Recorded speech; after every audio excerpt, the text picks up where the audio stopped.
What's up guys, my name is Mark. I'm a design engineer here at Company 23 and I want to showcase one of our new products that we just launched.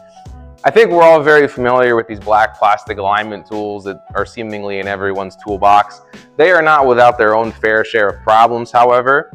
They fit pretty sloppy into the pilot bearing, and if you're using a multi-disc clutch, sometimes you can actually experience plate sagging, where this will actually sag with the weight of the plates on it, and as we know, sagging is never a good thing.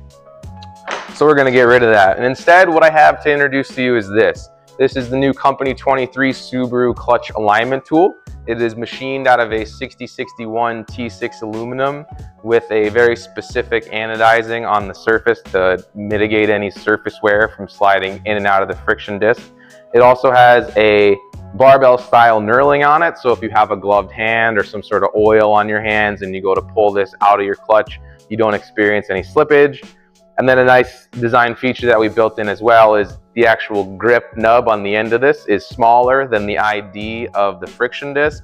So if you would like, you can actually put this into the flywheel, put the friction disc over top of that, put the pressure plate over top of that, tighten down your bolts, and your clutch is fully installed and away you go. These are available now on our website, company23.com. They are $49.95, so if you want one, go grab one. We ship daily worldwide, company23.com.